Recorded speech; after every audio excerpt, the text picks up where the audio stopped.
Les livres inspirés, chaque jour un livre pour votre édification dans la foi.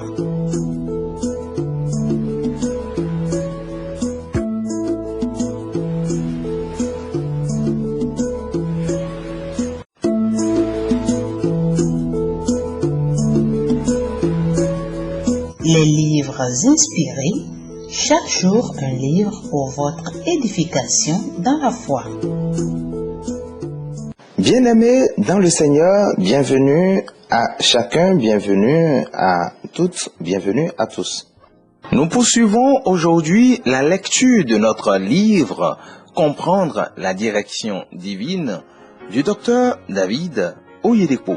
Précédemment, nous avons abordé l'introduction et nous avons également abordé le premier chapitre intitulé « La réalité du plan divin ». Si vous ne l'avez pas encore écouté, veuillez chercher l'audio et écouter. Aujourd'hui, nous commençons avec le chapitre 2.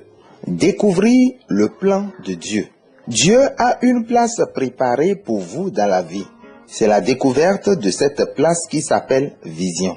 Tant que vous ne découvrez pas cette place et marchez selon elle, vous n'arriverez jamais dans la glorieuse destinée que Dieu vous a réservée.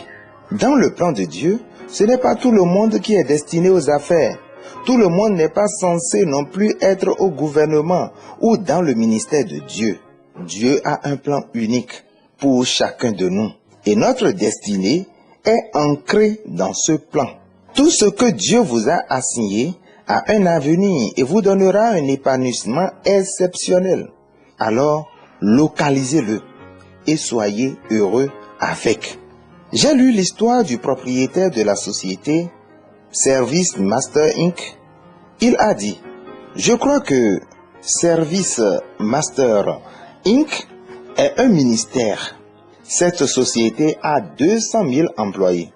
Il est un arbre planté près d'un courant d'eau qui donne son fruit en sa saison et dont le feuillage ne se flétrit point. Tout ce qu'il fait lui réussit. Psaume 1, 3. Dieu dit en d'autres termes, tout ce que je t'ai assigné à faire a un avenir. Que tu sois vendeur de fer à béton ou académicien, il te faut juste t'asseoir et le faire avec excitation.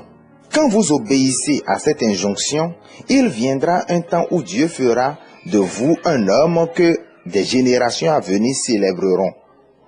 Plusieurs sont pasteurs aujourd'hui, bien que n'ayant absolument rien à faire devant une chaire. Dieu les a destinés à être meilleurs, où ils peuvent briller, mais ils ont manqué par zèle.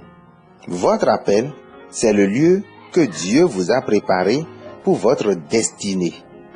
Plusieurs se sont lancés dans la vie suite à leur choix, au lieu de suivre le plan et le but de Dieu pour la vie, qui pourtant est celui qui les ferait briller le mieux.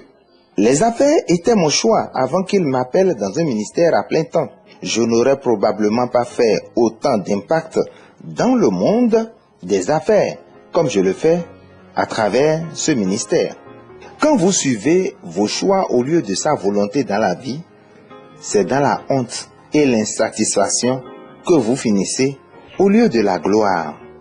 Dans Joël 2, la Bible décrit l'émergence de l'armée des temps de la fin, un groupe de gens qui ne peuvent être arrêtés et à qui rien ne résiste. C'est un groupe d'assaut mené de main de maître par Dieu afin d'opérer sur terre. Jour de ténèbres et d'obscurité, jour de nuée et de brouillard, il vient comme l'aurore se répand sur les montagnes.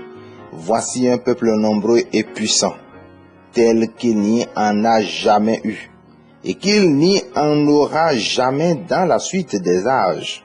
Devant lui est un feu dévorant, et derrière lui une flamme brûlante. Le pays était auparavant comme un jardin d'Éden, et depuis, c'est un désert affreux. Rien ne lui échappe. À les voir, on dirait des chevaux, et ils courent comme des cavaliers. À les entendre, on dirait un bruit de chars sur le sommet des montagnes où ils bondissent. On dirait un pétillement de la flamme du feu quand elle consume le chaume. C'est comme une armée puissante qui se prépare au combat. Devant eux, les peuples tremblent. Tous les visages pâlissent. Ils s'élancent comme des guerriers. Ils escaladent les murs comme des gens de guerre. Chacun va son chemin sans s'écarter de la route. Ils ne se pressent point les uns les autres. Chacun garde son rang. Ils se précipitent au travers des traits sans arrêter leur marche. Joël 2, 2 à 8.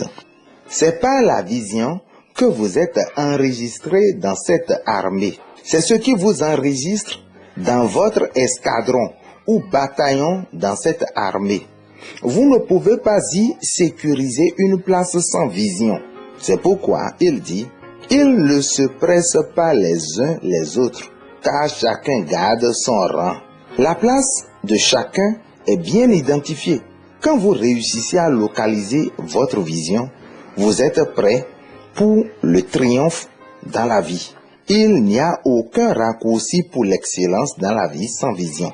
Plusieurs sont frustrés aujourd'hui parce qu'ils ne sont conduits que par leurs ambitions au lieu de suivre leur vision. Et comme résultat, rien ne marche pour eux. Bien au contraire, tout leur résiste. D'autres utilisent le métier de leurs amis comme référentiel pour déterminer ce qu'ils feraient dans la vie. Dans le royaume, il n'est pas question de faire des comparaisons parce que Dieu a un plan glorieux pour chacun. Le moyen le plus simple pour sortir de la frustration est de ne vous en tenir qu'au plan de Dieu pour votre vie. Je lisais un magazine le 14 février 1983 au petit matin quand Dieu me dit « Les paroles que j'ai mises dans ta bouche, mets-les aussi par écrit et je ferai venir sur elles la même onction que celles qui sortent de ta bouche, produisant les mêmes effets. » C'est ce nouveau mandat qui conduisit à l'établissement de notre maison de publication. Les livres publiés dans cette maison de presse sont actuellement distribués dans les 4 coins du monde, produisant une moisson de témoignages abondante dans la vie de ceux qui ont des rencontres divines en les lisant. C'est cela le pouvoir de la vision. Nous avions reçu il y a longtemps une lettre des États-Unis d'Amérique. L'auteur de cette lettre voulait savoir comment faire pour avoir l'exclusivité de distribution de nos livres en Amérique. Marcher dans le plan divin transforme une personne ordinaire en un être extraordinaire. Certains dans le ministère mènent des campagnes d'évangélisation que Dieu ne leur a jamais demandé de faire.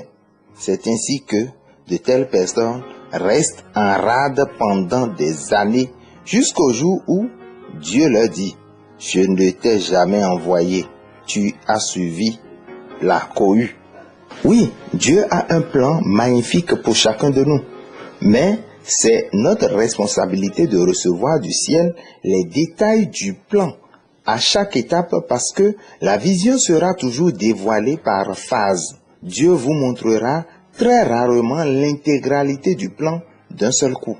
Lorsque j'avais reçu de Dieu les détails de ma mission présente, je lui avais demandé, « Seigneur, en quoi consiste mon travail? En as-tu assez pour moi? » Il me répondit, « J'ai assez de travail pour t'occuper toute la vie.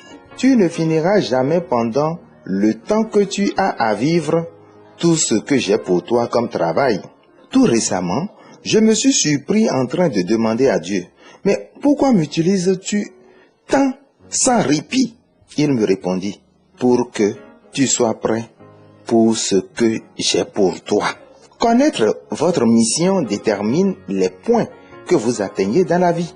Il est par conséquent impératif que vous découvriez cette tâche particulière que Dieu vous a assignée. Il y a quelque temps, Dieu m'a dit, « Si tu ne vis pas pour quelque chose, tu ne deviendras jamais quelqu'un. » Il faisait allusion à avoir un œil simple. Notez, je vous prie, que ne vivre que pour un seul but, c'est devenir une référence dans la société. Ce but pour lequel vous devez vivre est empaqueté dans le plan divin que seul Dieu peut révéler. Le plan divin est réel. Je crois qu'avant d'arriver à la fin de ce livre, vous saisirez quelque chose de décisif concernant le but de Dieu pour votre vie. Et c'est la fin du chapitre 2. Chapitre 3. Qu'est-ce que la direction? Il est un mal que j'ai vu sous le soleil, comme une erreur provenant de celui qui gouverne. La folie occupe des postes très élevés et des riches sont assis dans l'abaissement. J'ai vu des esclaves sur des chevaux et des princes marchant sur terre comme des esclaves. S'il a émoussé le fer et s'il n'en a pas aiguisé le tranchant, il devra redoubler de force. Mais la sagesse a l'avantage du succès.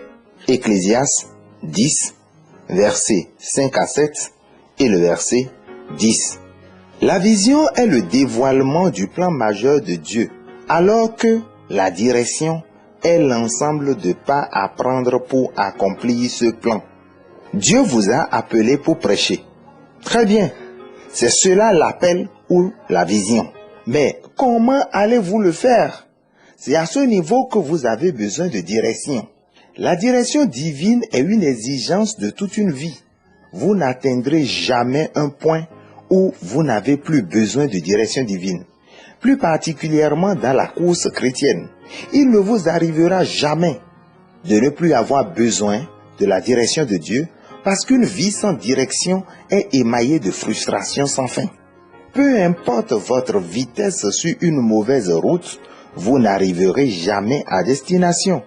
Tant que vous êtes sur la mauvaise voie, peu importe les encouragements que vous recevez sur votre parcours, vous n'arriverez jamais où vous voulez. La direction divine est votre compagnon à vie. La direction divine est requise pour qu'une vision se réalise. À chaque étape, vous aurez besoin que Dieu vous dise quoi faire par la suite, de quel côté aller et sur quoi vous concentrer. Si vous manquez sa direction, vous perdez aussi la joie de vivre. Mais je vois le ciel s'ouvrir à vous, à partir de maintenant, au nom de Jésus. Mais la sagesse a l'avantage du succès. Ecclésiaste 10, verset 10. Même des rois sont frustrés sans direction. Salomon a dit, « J'ai vu des rois marcher comme des esclaves et les serviteurs monter des chevaux. » Et il a appelé cela un mal. Quand des rois manquent de direction, ils deviennent comme des esclaves. Le ministère est l'un des appels les plus nobles sur terre. Rien ne peut être comparé à cet appel en termes de noblesse et de royauté, pas même le poste de président de la République. Pourtant, pour plusieurs, il n'y a aucun signe de dignité et d'honneur dans cet appel. Comment pouvez-vous servir dans le palais du Très-Haut et vivre une si petite vie? L'analyse de Salomon dans Ecclésiaste 10 révèle que le manque de direction est la raison de toutes les frustrations dont plusieurs souffrent aujourd'hui dans leurs divers domaines d'appel. Il est vrai que beaucoup ont de puissantes et authentiques visions, mais ils manquent de la direction requise pour les accomplir. C'est pourquoi leurs visions deviennent comme des malédictions. Mais si vous pouvez localiser votre place dans la destinée et obtenir la direction pour y parvenir, vous deviendrez un homme à consulter. Le problème de la direction divine est donc d'une importance capitale. Il est aussi crucial que le sujet de la vision, parce que c'est la vision qui montre la destination que la direction permet d'atteindre. Afin de rendre la vision réelle, ne regardez pas votre vie finir dans la frustration par manque de direction, sans entamer une action décisive. Le travail de l'insensé le fatigue, parce qu'il ne sait pas aller à la ville. Ecclésiaste 10, verset 15. Le labeur de l'insensé le fatigue. À beau travailler dur, la vie dure ne prend pas fin. Pourquoi? il ne sait pas comment aller à la ville. Plus tôt, au verset 10, Salomon a dit, « Mais la sagesse est bonne pour diriger. » Cela veut dire que c'est la sagesse qui révèle le comment de toute tâche qui vous est assignée. Et c'est ce comment qui s'appelle direction. Je reprends cette partie. Plus tôt, au verset 10, Salomon a dit, « Mais la sagesse est bonne pour diriger. » Cela veut dire que c'est la sagesse qui révèle le comment de toute chose qui vous est assignée. Et c'est ce comment qui s'appelle direction. Vous ne serez plus las désormais. Vous ne serez plus frustré. Tout aspect de votre vision céleste doit avoir une direction tout aussi céleste. Vous ne faites pas vos bagages pour aller dans une ville ou un pays juste parce que vous sentez que c'est où vous devriez être. Non. Si vous avez reçu du ciel votre appel pour le ministère, les affaires ou le gouvernement, attendez de recevoir du même ciel le comment qui les accompagne. Ce n'est qu'à ce moment, vous pouvez vous mettre à la poursuite de cette vision. L'instruction. Écoutez l'instruction. Pour devenir sage, ne la rejetez pas. Proverbe 8, 33. La direction vient sous forme d'instruction de l'Éternel. La dignité dans la vie, le ministère et toute autre entreprise est tributaire d'une vision claire. Elle requiert une précision de la vision. Quand les visions célestes manquent d'instruction céleste, elles terminent leur course dans la frustration. C'est pourquoi il a dit, « Tiens ferme aux instructions, car elles sont ta vie. » Plusieurs sont frustrés dans le ministère parce qu'ils passent leur temps à célébrer leur vision sans recevoir les instructions définitives qui les concrétisent. Ils ont le mandat et non l'approche. Dieu est un Dieu ordonné. Peu importe l'ardeur de votre labeur, ce que Dieu n'a pas commandé ne peut jamais produire. C'est pourquoi je crois que l'un des plus grands atouts dans la vie et le ministère est une connexion sans faille avec le ciel, d'où les instructions sont reçues au quotidien. Le monde n'écoutera que ceux qui entendent de Dieu. Tant que vous ne prêtez pas attention aux instructions de Dieu, le monde ne fera pas attention à ce que vous dites. Ce sont ceux qui se tiennent à ces commandements qui sont aux commandes. La différence entre le succès et l'échec est la lumière et non la chance. Car le précepte est une lampe et l'enseignement une lumière et les avertissements de la correction sont le chemin de la vie. Proverbe 6, 23. Beaucoup ont des appels authentiques, mais par manque d'accès aux instructions divines, ils vivent dans la frustration. Cela ne devrait pas être. Toute décision que vous prenez dans la vie et le ministère doit émaner d'instructions spécifiques reçues de Dieu, car les instructions sont les autoroutes de la distinction dans la vie. Trop de choses ont été dites à propos des visions, mais presque rien sur les instructions. Conséquence, chacun poursuit sa vision selon son entendement. Et quand les choses tournent au vinaigre, ils se mettent à douter sur l'authenticité de l'appel de Dieu. Béni soit ce jour de mai 1981 quand j'avais entendu la voix de Dieu me dire « L'heure est venue pour libérer le monde de toutes les oppressions du diable à travers la prédication de la parole, de la foi et je t'envoie pour entreprendre cette tâche. » Je l'ai entendu me parler comme un homme parle à son fils. J'étais resté avec lui pendant 18 heures. Je vis des choses et je l'entendais clairement. C'est pourquoi je ne peux pas être piégé par quoi que ce soit, ni être enfermé dans une quelconque forme de prison. C'est aussi pourquoi je ne peux pas être une proie pour le diable. Et cela explique aussi pourquoi tout pas que je prends prévaut. Quand vous entendez du ciel avant d'agir sur terre, toutes les barrières sont converties en signes et prodiges. Je ne fais pas les choses juste parce que quelqu'un d'autre les fait ou parce que c'est la mode. Tant que je n'ai pas entendu du ciel, je ne bouge pas. Je suis très pointilleux sur les instructions que je reçois. Sous-titre, c'est votre droit de naissance. Ainsi parle l'Éternel, ton Rédempteur, le Saint d'Israël. Moi, l'Éternel, ton Dieu, je t'instruis pour ton bien. Je te conduis dans la voie que tu dois suivre. Ésaïe 48, 17. La direction est le droit de naissance de tout croyant. C'est votre héritage en Dieu. Dès que vous donnez votre vie à Christ, vous devenez qualifié pour recevoir la direction de Dieu. Il s'engage à vous conduire dans la voie à suivre. C'est pourquoi vous n'aurez pas besoin d'aller ça et là à la recherche d'un prophète ou voyant pour vous révéler votre avenir. Vous pouvez l'obtenir directement de Dieu puisque c'est votre droit. Le psalmiste fait écho de cette vérité dans Psaume 32, 8.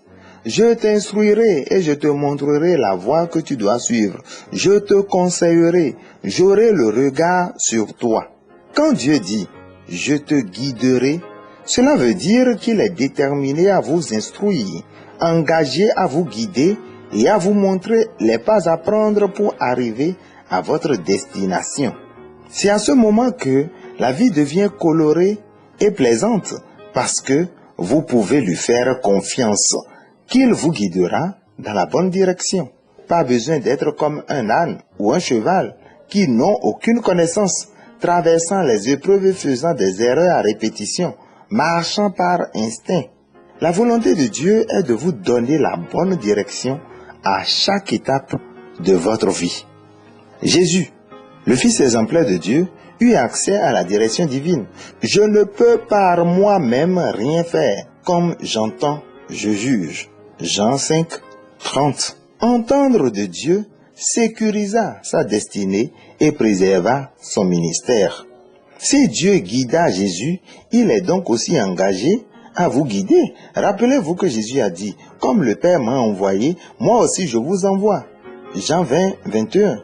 Signifiant que vous avez avec lui le même héritage. Vous avez devant le Père les mêmes droits que Jésus. Par conséquent, vous pouvez entendre du ciel très explicitement comme Jésus entendait. Car tous ceux qui sont conduits par l'Esprit de Dieu sont fils de Dieu. Romains 8, 14. L'un de nos droits en tant que fils de Dieu est de comprendre sa direction, sans laquelle vous serez plus enfant que fils. L'un des traits marquant votre statut de fils est la capacité d'être guidé par l'Esprit de Dieu. Par conséquent, tant que vous ne grandissez pas pour devenir fils, vous n'êtes pas très différent d'un pécheur et souffrirez des mêmes confusions que lui.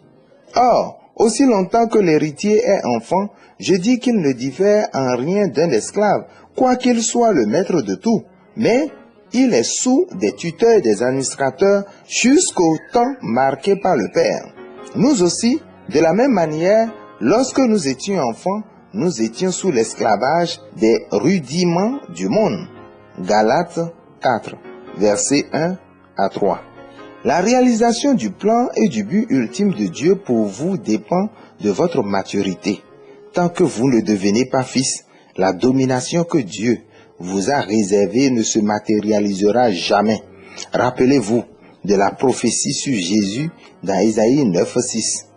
Le gouvernement ne pouvait être sur ses épaules tant qu'il n'était pas devenu fils. Car un enfant nous est né, un fils nous est donné, et la domination reposera sur son épaule. On l'appellera admirable, conseiller, Dieu tout-puissant, Père éternel, prince de la paix. Ésaïe 9, 6. Dieu s'est engagé à vous guider en ces temps de la fin. Prenez-en avantage. Il est résolu à vous diriger. Quand il dit « va dans cette direction », il va au-devant de vous pour redresser les chemins tortueux.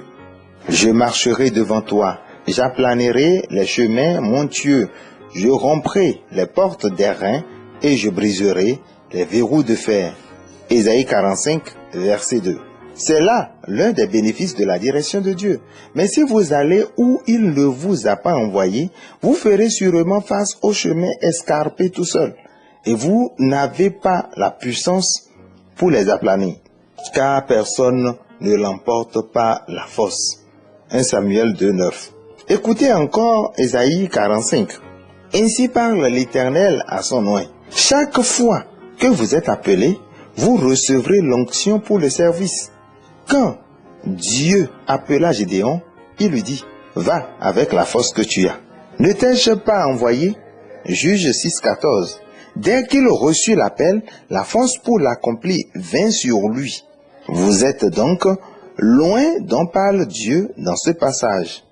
Ainsi parle l'Éternel à son oint, à Cyrus, qu'il tient par la main, pour terrasser les nations devant lui, et pour relâcher la ceinture des rois, pour lui ouvrir les portes, afin qu'elles ne soient plus fermées. Je marcherai devant toi, j'aplanerai les chemins montueux, je romprai les portes des reins, et je briserai les verrous de fer. Je te donnerai des trésors cachés, des richesses enfouies, afin que tu saches que je suis l'Éternel, qui t'appelle par ton nom, le Dieu d'Israël. Ésaïe 45, 1 à 3. Quand un oint identifie sa direction, les chemins ravinés sont aplanis et les portes des reins sont brisées en 1000 morceaux. Bien plus encore, les trésors cachés sont rendus disponibles et les provisions ne cessent plus. Payeriez-vous quelqu'un pour un travail que vous ne lui avez pas donné? Bien sûr que non. C'est ce que nous attendons cependant de Dieu quand nous courons hors de ses programmes sans au préalable prendre un ordre de mission de lui. Mais le livre des Lamentations, chapitre 3, verset 37, pose la question suivante. Qui dira qu'une chose arrive sans que le Seigneur l'ait ordonné? Lamentation 3, 37. Tout pas que vous prenez sans en avoir reçu l'ordre de Dieu finira toujours dans la futilité. Essayez toujours aussi dur que vous pouvez, rien ne marchera. Un autre sous-thème, soyez volontaires à être guidés. Suivez-moi et je vous ferai pécheurs d'hommes. Matthieu 4, 19. L'engagement de Dieu à vous guider ne vaudra rien si de votre côté vous n'êtes pas disposé à être guidé. C'est là l'autre aspect de la direction divine. Il est bien de savoir que Dieu est engagé à vous conduire. Encore faudrait-il que vous vouliez être guidé par lui. C'est aussi pourquoi beaucoup d'hommes souffrent aujourd'hui. Ce sont des hommes ne comptant que sur eux-mêmes. Ils se font tellement confiance qu'ils ont fini par manquer Dieu. Nous oublions très souvent que nos voix ne sont pas les siennes, ni ses pensées les nôtres. Il y a des choses que vous voudriez faire aujourd'hui, ne correspondant malheureusement pas à ses pensées pour vous. C'est justement pour cela que vous devez rechercher la direction divine. Vous devez chercher pour comprendre quelles sont ses pensées pour vous, parce que votre sécurité est en Dieu et non en vous. En 1990, nous sommes allés au Japon pour une mission sur invitation. À partir de ce que nous avions vu, il était évident que le besoin de l'évangile était criard dans ce pays. Quand je vis la dépravation spirituelle du peuple, mon cœur soupirait pour amorcer un réveil dans cette partie du monde. Pendant mon message, l'interprète fondit en larmes parce qu'elle n'avait jamais entendu de telles paroles auparavant. L'épouse du maire de la ville était à cette réunion et un membre clé du gouvernement japonais fut guéri. Vous pouvez donc imaginer les remous que cela a engendré dans tout le pays. Il était clair que notre ministère était voulu et demandé dans le pays. Un terrain nous fut donné gracieusement. Alors je me dis, pourquoi pas? Nous pouvons aussi y être. Puis je dis à Dieu, Seigneur, voici un lieu où ce que nous prêchons est demandé. Un des pasteurs m'ayant accompagné devait y retourner en mission de pré-évangélisation. À bord de l'avion sur le chemin du retour au pays, nous avions passé plus de 13 heures à mettre tous les plans en place. Nous avions même discuté des cours à enseigner à l'école biblique. Tout semblait prêt. Mais quand nous sommes arrivés au Nigeria, Dieu me dit, même s'il y a un besoin au Japon, tu n'es pas celui que j'enverrai là-bas. Dès qu'il eut dit cela, j'annulai immédiatement tous les plans et préparatifs que nous avions fait plus tôt, parce qu'il n'y a aucun regret à suivre un plan divin. C'est pourquoi Jésus a dit, suivez-moi et je ferai de vous. Il sait que votre établissement sur terre est garanti à hauteur de votre assiduité à le suivre. Les gens se moquent peut-être de vous pendant que vous le suivez, mais Dieu vous établira à la fin. Parlant dans Jean 12, 26, Jésus dit, « Si quelqu'un me sert, qu'il me suive. Et là où je suis, là aussi sera mon serviteur. Si quelqu'un me sert, le Père l'honorera. » Jean 12, 26. L'honneur n'est réservé qu'à ceux qui se laissent guider par Dieu. Les gens s'apitoieront sur vous au début, mais à la fin, vous deviendrez un homme à envier. Quand Dieu m'avait appelé dans ce ministère, j'avais décidé de le suivre à plein temps. Un groupe d'amis inquiets s'était réuni afin de prier pour moi. Entendu que la plupart des pasteurs à l'époque étaient dans le ministère en temps partiel et que j'abandonnais mon travail pour m'engager à plein temps, je devrais avoir un problème quelque part, se disait-il. Il croyait que je crèverais de faim. Je n'en eus vent que quand un membre de cette équipe se maria à un ami et me relata toute l'histoire. Mais aujourd'hui, mon témoignage est loin de quelqu'un qui souffre de la faim. Quand vous vous soumettez à la direction de Dieu, il vous conduit dans la gloire et l'honneur et non dans la honte et la désolation. Un autre sous-titre, prétention ou direction. Qui dira qu'une chose arrive sans que le Seigneur l'ait ordonné? Lamentation 3, 37. Voyons maintenant la face cachée de la pièce. Dans 1 Thessaloniciens 5, 24. Celui qui nous a appelés est fidèle, et c'est lui qui le fera. 1 Thessaloniciens 5, 24. Il y a une différence entre la prétention et la direction. Quand Dieu vous dirige, c'est lui qui vous tient par la main. Certains poussent et se débattent dans leurs tâches, mais rien ne marche. D'autres, par contre, sont décontractés dans l'exécution de leur mission, et tout marche. Pourquoi? Celui qui donne la direction est fidèle. C'est la fidélité de Dieu qui permet d'accomplir la tâche. Gédéon n'avait jamais livré de bataille dans la vie. Pourtant, il devint soudain un commandant de troupes. Il ne nous est même pas dit qu'il ait jamais tué un oisillon avec une lance-pierre. C'est un pauvre fermier, le moindre de toute sa famille et qui du reste était le moindre dans tout Israël. Il était donc le moindre des moindres. Mais quand Dieu l'appela, l'onction vient avec l'appel et la direction donna naissance à l'épanouissement. Dieu lui donna la vision. Il lui dit, tu sauveras Israël des mains de mendiants. Mais bien plus encore, il le dirigea, lui donna les détails de cette mission, comment l'exécuter. Juge 7. Avec ceci, il devint un phénoménal succès en Israël. Les hommes d'Israël dirent à Gédéon, domine sur nous, et toi, et ton fils, et le fils de ton fils, car tu nous as délivrés de la main de Madian. Madian fut humilié devant les enfants d'Israël, et il ne leva plus la tête, et le pays fut en repos pendant 40 ans, durant la vie de Gédéon. Juge 8, 22, 28. C'est cela le triomphe de la direction. La direction est cruciale pour réussir dans la vie. Vous ne souffrirez plus de frustration désormais. Le psalmiste a dit, « L'Éternel est mon berger, je ne manquerai de rien. Il me fait reposer dans de verts pâturages. Il me dirige près des eaux paisibles. Il restaure mon âme. Il me conduit dans les sentiers de la justice à cause de son nom. Quand je marche dans la vallée de l'ombre de la mort, je ne crains aucun mal, car tu es avec moi. Ta houlette et ton bâton me rassurent. Tu dresses devant moi une table en face de mes adversaires. Tu onduiles ma tête et ma coupe déborde. Psaume 23, 1 à 5.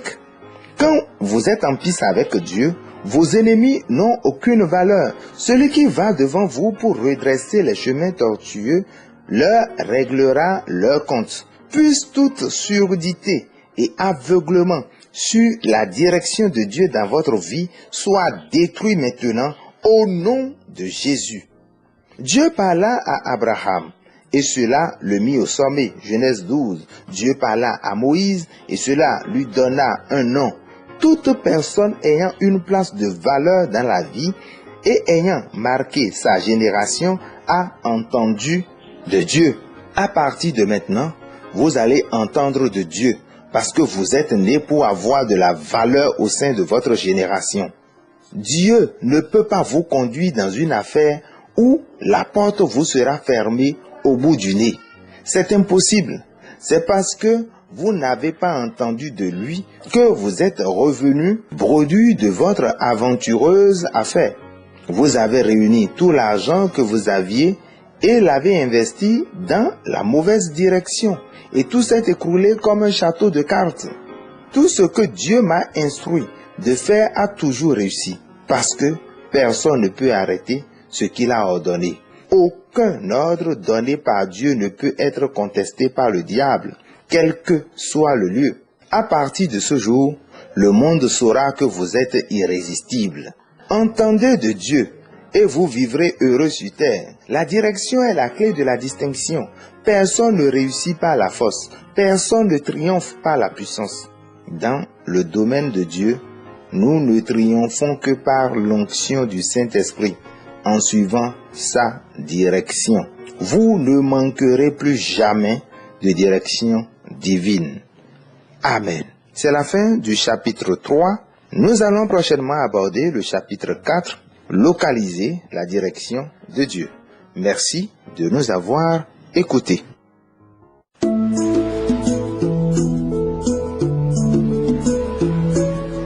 Les livres inspirés, chaque jour un livre pour votre édification dans la foi.